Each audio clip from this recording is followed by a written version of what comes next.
Bienvenido a Book Colombia. Juancho, ¿en qué consiste Muncher y cuál es tu cargo? Sí, yo soy el CEO y fundador de Muncher. Muncher es un emprendimiento de cocinas ocultas que se ha especializado en dos líneas de negocio.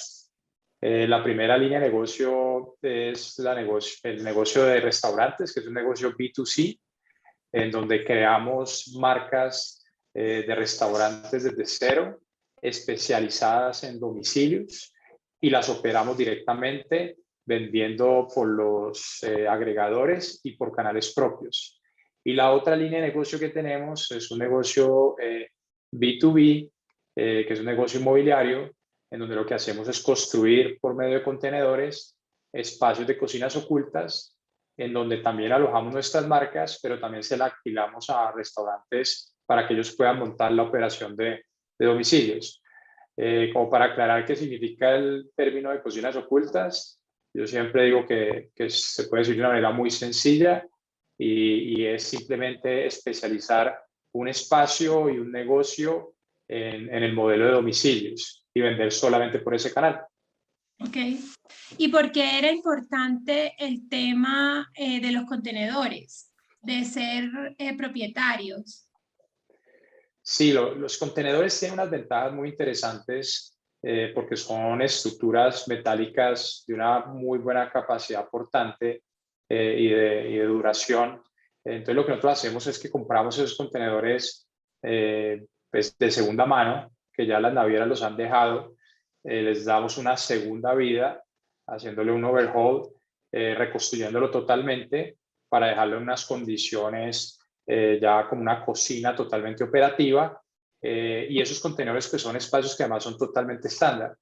En el mundo solamente existen contenedores de dos tamaños, de 20 pies y 40 pies, y además es un insumo que vas a encontrar en cualquier parte del mundo.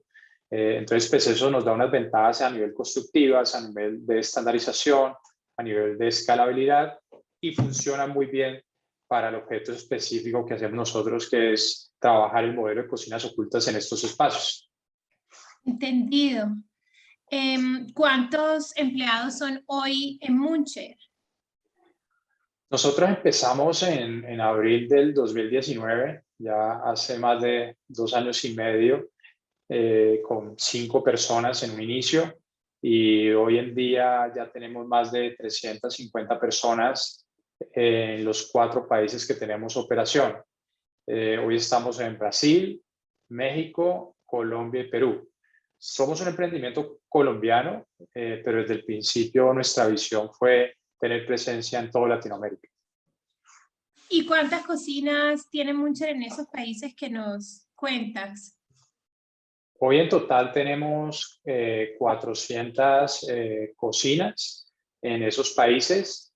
La mayoría hoy en día están en Colombia, que fue el primer país que abrimos, pero ya México ha venido aumentando su capacidad de cocinas, igual que Perú, y pues el país que más recientemente abrimos, que es Brasil. ¡Wow! Felicitaciones. Gracias. Muy buen crecimiento en tan poco tiempo. Sí, hemos crecido de una manera muy acelerada. Este es un modelo que nosotros empezamos antes de pandemia. Obviamente antes de pandemia, pues era un modelo que no era conocido, que nosotros cuando empezamos a hablar de esto, pues tocaba empezar a explicarle a la gente en qué consistía en el modelo, cuáles eran sus ventajas, por qué hacerlo en contenedores. Hoy en día, ya después de pandemia, pues es un modelo que se aceleró porque la necesidad de los domicilios y la demanda aumentó. Entonces, pues ya está más en la boca de la opinión en general, y ya es mucho más fácil como entenderlo, pero pues Sí, esto ha sido un proceso que también se ha visto acelerado por la pandemia. por la situación actual. De De acuerdo. acuerdo.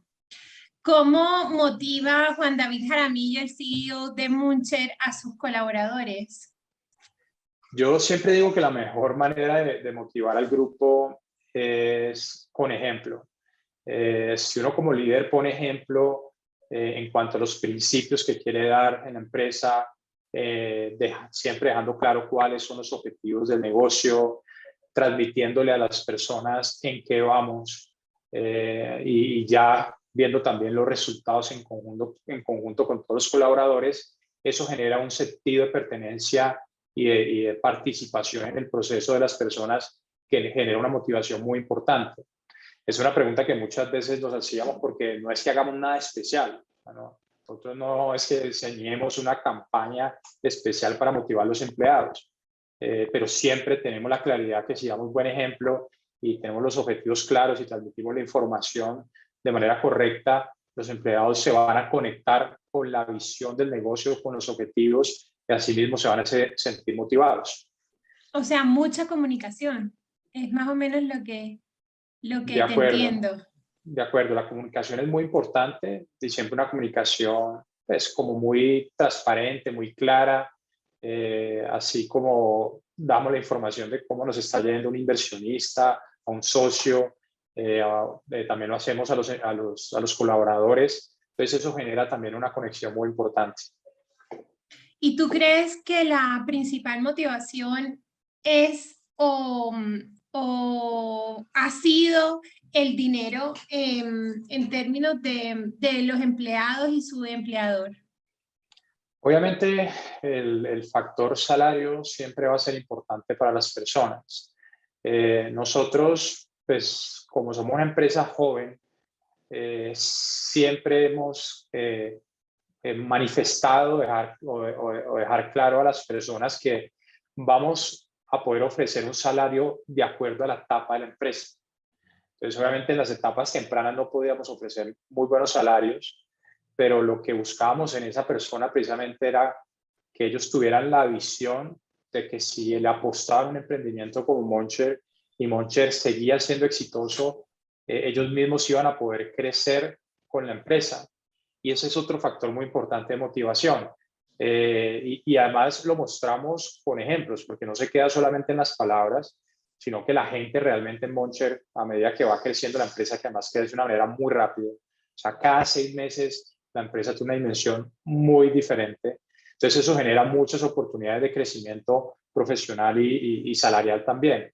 Entonces a veces no lo hemos hecho tanto económicamente, porque pues, podemos ir dando unos salarios de acuerdo a la etapa de la empresa, pero sí con la visión futura de lo que queremos ser. Ok. ¿Y crees que la pandemia ha cambiado la forma en cómo podemos motivar a los colaboradores? Sí, con la pandemia hemos aprendido muchísimo de temas como el home office o de los horarios flexibles, que eso también es un factor de motivación importante en las personas. Yo personalmente venía de una empresa muy tradicional de construcción, en donde nunca se me hubiera pasado por la cabeza el tema del home office y horarios flexibles, y creo que la pandemia nos ayudó a entender que eso es posible. La tecnología además nos apoyó para que eso funcionara bien, y eso hace que la gente pueda manejar sus tiempos, que la gente pueda estar desde su casa, más cerca de su familia. A veces no es fácil, pero eso hay que saberlo manejar, pero cuando se maneja bien, tiene unos beneficios muy importantes. Entonces yo creo que ese tema específicamente fue un gran cambio. Antes, para hacer una reunión, siempre la hacíamos física, presencial. Hoy en día lo hacemos por medios de tecnología. Entonces, afortunadamente existen esos medios en esta pandemia que nos ayuda a poder dar continuidad a nuestros negocios y generar nuevas oportunidades como el trabajo en casa.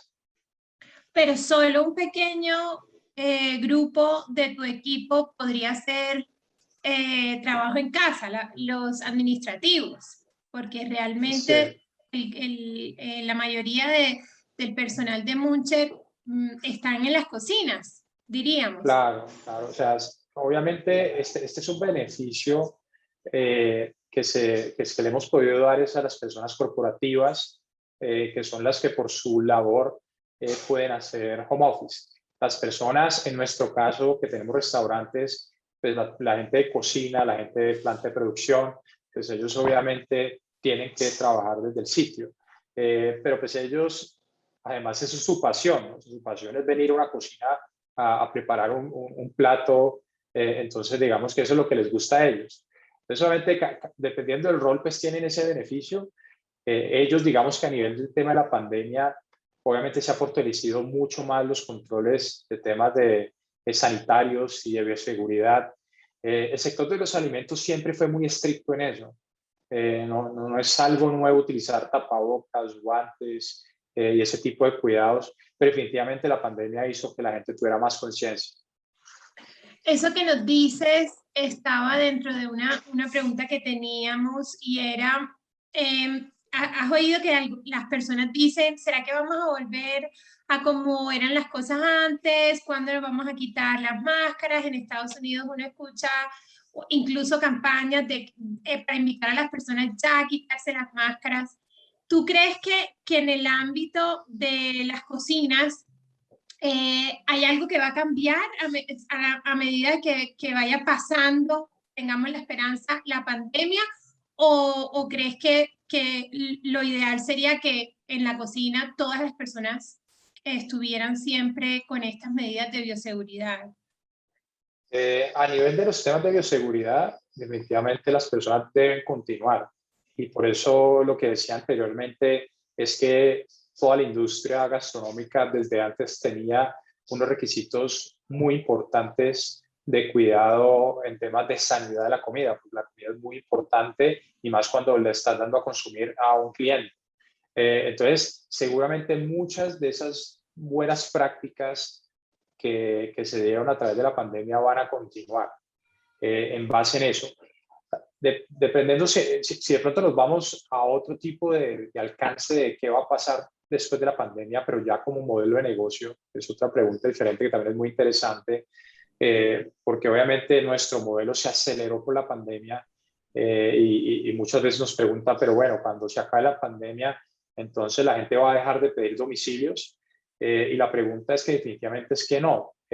Ya la gente se acostumbró a pedir domicilios.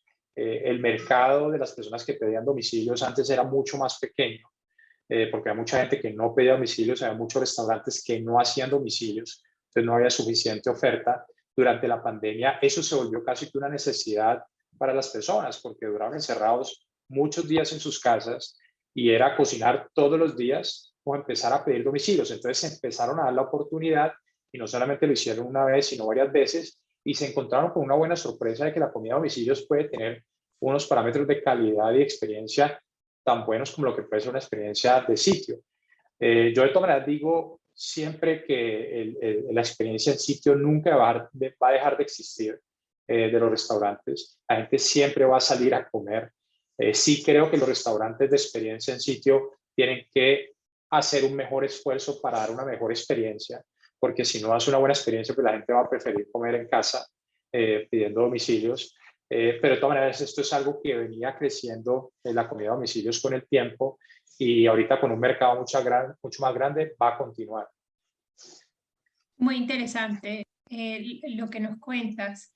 Definitivamente es bastante la presión que había anteriormente, pensándolo como tú lo explicas, en los restaurantes que querían lanzarse a hacer domicilios para que las personas prefirieran comer en sus casas y no salir. Pero hoy en día todo eso ha cambiado mucho. Y quiero cambiar un poquito de tema y quiero preguntarte cómo te automotivas y cómo consigues quizás un poco de equilibrio siendo una persona tan joven y teniendo a tu cargo 400, más de 400 cocinas ocultas, más de 300 empleados, con una idea que nació de ti. ¿Cómo se automotiva Juan David Jaramillo? Eh, yo creo que ese es un tema que personalmente se ha dado muy natural porque he contado con la fortuna de estar haciendo lo que me gusta. Y yo definitivamente creo que cuando uno hace lo que le gusta y lo que le apasiona, pues no necesita como estar automotivándose porque estás feliz con lo que haces. Y obviamente es una recomendación que yo siempre hago y es que cuando uno encuentra eso que lo apasiona y lo que le gusta, definitivamente vas a sentir un cambio en tu vida profesional y personal muy importante porque no tienes que hacer un esfuerzo para hacer lo que estás haciendo en el día a día. eso se da de una manera muy natural y te genera ese entusiasmo de querer levantarte todos los días a hacer las cosas mejor. Y con respecto al tema del equilibrio, obviamente eso no es no es algo fácil, ¿no? Ese sí es un gran reto. O sea, encontrar el equilibrio cuando uno está creando un emprendimiento de este tipo, de alto crecimiento, con varios países, varias personas a cargo, y equilibrar la vida personal y profesional no es fácil. Uno tiene que buscar esos espacios y de alguna manera la única alternativa para lograrlo es casi que ser muy juicioso de decir, voy a dedicar estos espacios casi que por agenda al trabajo, estos espacios para la parte personal, porque si uno no hace eso va a mantener siempre mezclado y uno no alcanza como darle como el tiempo necesario de calidad a cada una de las partes. Sí. Pero Juan David, ¿podría trabajar un fin de semana? ¿O no? Regla. En el negocio de la comida es un negocio que nosotros siempre estamos conectados 24/7, entonces es muy difícil desconectarse del todo, ¿no? Este fin de semana precisamente estuve por fuera y tuve la oportunidad casi creo que la primera vez de desconectarme realmente, de no contestar llamadas por 3 días, pero no es fácil, ¿no? Porque es un negocio que todo el tiempo está Vivo. Sí, operativo y vivo. sí, Y más los fines de semana, porque al sí. final los fines de semana es cuando más se vende la comida a domicilios. Entonces no es un tema fácil, pero es algo que uno tiene que entender, saber que a veces hay sacrificios, pero también dedicarle el tiempo de calidad a la familia. ¿Cuál crees que es en este momento el mayor reto que tiene una empresa con los empleados? Poniéndolo en términos de la pandemia por la que atravesamos. Y te lo pregunto porque hace unos días hubo un webinar de PUC y unos expertos en recursos humanos estaban hablando que ahora a los CEOs, a los líderes, les tocaba a veces meterse un poco más en la vida personal de sus empleados por el tema del COVID y que ahora, por ejemplo, estaba como comprobado que los empleados estaban necesitando que sus jefes les preguntaran cómo estaban sus familias, cómo se sentían, si había algo en temas de COVID que con lo que ellos no se estaban sintiendo bien, de pronto si tenían miedo, o sea que ahora la relación se había vuelto mucho más personal y que en cambio en el pasado siempre se trataba de no meterse, por así decirlo, en la vida del empleado, pero que hoy los recursos humanos hablaban de que sí se estaba como necesitando pasar esa línea por el tema de la pandemia. Entonces, quiero preguntarte si de pronto has tenido que atravesar pues como algún reto importante con tantos colaboradores ahora en medio de esta situación que vivimos. Sí, y uno de los temas importantes es que precisamente al trabajar como office, a estar en varios países y trabajando a distancia, se empieza a perder esa cercanía con la gente y ese contacto persona a persona. Yo creo que eso es un reto bien interesante que tenemos que entender cómo poder manejarlo, porque yo creo mucho en esa relación, como lo decías anteriormente, entre las personas. Y nosotros como empresa somos una empresa muy descomplicada, cero corporativa, en donde nos tratamos de una manera mucho más del día a día y no adornamos ni las palabras ni los Sí, pensamientos, sino que somos mucho más sinceros como lo somos cercanos. Sí, sí, más cercanos, como somos como un sí. amigo. Pero de todas maneras, el home office ha logrado distanciar de todas maneras y uno volverse mucho más digital y uno tiene que mirar cómo poder lograr que eso no genere un problema, ¿no? Nosotros, por ejemplo, de lo que hemos venido tratando de estructurar es que a pesar de que estemos en home office, igual en la oficina tenemos unos espacios de salas de juntas, entonces sí casi que volverlo como mandatorio hacer reuniones presenciales de vez en cuando para que no se genere tanto distanciamiento y que de pronto esas reuniones no sean solamente en la oficina, sino de pronto en un restaurante o en un proyecto nuestro. Entonces, como generar esos espacios creemos que es importante para que no se vuelva una relación de Zoom o de WhatsApp, ¿no? Y en eso sigue habiendo un reto en el sentido de que todavía pues debemos estar muy alertas con todo el tema del virus. De acuerdo, sí. Nosotros hemos contado con bastante fortuna en donde hemos tenido muy pocos casos de contagio. Y yo creo que fue porque nosotros nunca paramos, ¿no? O sea, nuestro negocio fue un negocio que por ser de alimentos nunca tuvo restricciones de trabajo. Entonces, desde el día uno pudimos seguir trabajando cuando empezó la pandemia.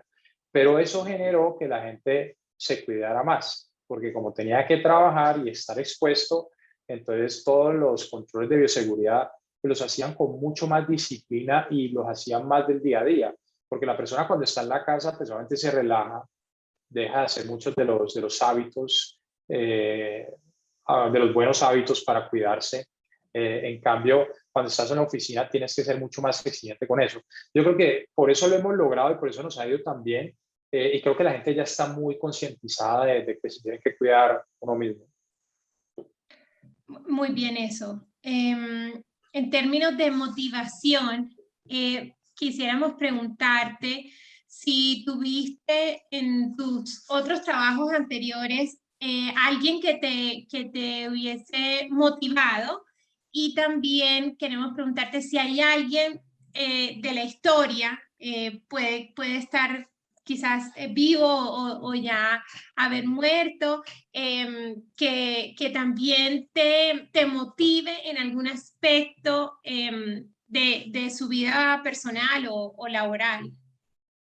Sí, yo tuve la fortuna de trabajar con mi papá en mi trabajo anterior, entonces, pues solamente tener a un papá líder que creó una empresa de cero y logró éxito con su empresa, eso obviamente motiva mucho y te genera unos buenos hábitos, te genera una buena, o te genera como esa necesidad de esforzarte, de también crear tu propio camino. Entonces, a nivel personal, pues tuve esa fortuna de trabajar con mi papá en mi trabajo anterior, pero ya saliéndome de la parte familiar, pues obviamente Simón Borrero de Rappi también es amigo mío del colegio y obviamente lo admiro muchísimo por lo que ha logrado y creo que gran parte de lo que somos como Moncher y otros emprendimientos que han nacido alrededor de Rappi y de Simón somos por él, ¿no? Porque por su visión, por su manera de ver las cosas, por hacernos creer que de verdad se puede crear empresas que tengan un impacto regional, un impacto social, de ver más allá de simplemente un beneficio económico, sino de querer crear historia, de querer ayudar al país, ayudar a una región. Entonces también le aprendí mucho de eso y también me genera gran motivación poder seguir esos caminos. Generar empleo, Juancho. Yo aprovecho para felicitarte porque son muchas las familias que están generando recursos para tener una vida mejor, para la educación de sus hijos a través de Muncher. Eso también es muy valioso. ¿Cómo se siente poder ayudar a que muchas personas pues tengan trabajo, sobre todo en un país como Colombia? Sí, no, eso es increíble poder tener pues, esa fortuna de crear una empresa que genera trabajo y más en estos momentos difíciles, porque ha sido un negocio que antes ha venido creciendo y ha generado muy buenas oportunidades de trabajo a gente joven. Casi el 70% de nuestros empleados puede estar entre 20 a 30 años. Entonces, eso es muy motivante y adicionalmente, no solamente la gente que trabaja directamente en Moncher, que hablábamos que son cerca de 350, sino también que cada cocina que nosotros construimos y le alquilamos un restaurante puede tener cerca de 5 personas. Entonces, si ya tenemos 400 cocinas, pues obviamente es un multiplicador de empleo muy importante. Y ¿Qué podríamos decir acerca del fracaso? Hemos hablado bastante de la motivación, pero estoy segura que muchas personas quisieran saber, para Juan David Jaramillo, ¿qué es el fracaso? Sí, no, digamos que el fracaso siempre es una oportunidad, ¿no? Una oportunidad de aprender. Tuve la oportunidad de estar en una empresa muy grande, pero que al final tuvo que cerrarse, tuvo que liquidarse. Entonces tuve que vivir toda esa experiencia, como es de ver algo muy exitoso, terminar de verlo ya cerrado por completo. Y en esos procesos que no le puede llamar de alguna manera fracaso, porque no se logró darle continuidad a una empresa de muchos años y mucha trayectoria, se aprende muchísimo. Y creo que gran parte de la formación, la experiencia y todo lo que puedo yo tener hoy desde mi posición viene precisamente de esos momentos difíciles. Entonces, pues, siempre hay que verlo como una oportunidad. ¿Pero te da miedo el fracaso? ¿Piensas en el fracaso? Ya viendo hacia futuro, obviamente el temor siempre va a estar. Yo creo que eso es algo natural de los humanos, de que nos equivoquemos, pero lo importante cuando uno se equivoque es que siempre haya obrado bien y haya hecho su mejor esfuerzo. Porque si uno hizo eso, el fracaso no se va a ver como tal, ¿no? Entonces, igual creo que es natural sentir ese temor, y siempre va a estar ahí, pero tenemos que saber que está en nosotros hacer siempre nuestro mejor esfuerzo por hacer las cosas bien.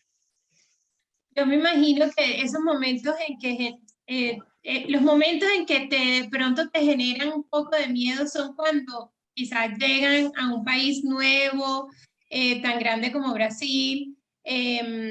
Pero quiero preguntarte, ¿cómo te imaginas a Muncher en 5 años? Sin pensar de pronto como en esos riesgos grandes, y en esos miedos que puede generar la expansión de nuevos países, pero ¿a dónde crees que puede llegar Muncher en 5 años?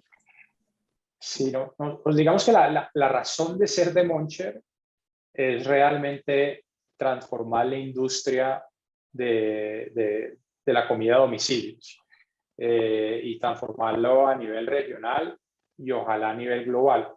Si uno piensa en 5 años, definitivamente en 5 años, nosotros ya quisiéramos estar en toda Latinoamérica, quisiéramos ser un referente del modelo de Dark Kitchens, de cocinas ocultas, y ojalá también haber ya visto fuera de Latinoamérica, porque creo que es un modelo que a nivel global funciona muy bien. Obviamente ahí siempre están puestas nuestras metas. Vamos por buen camino, hay mucho por hacer.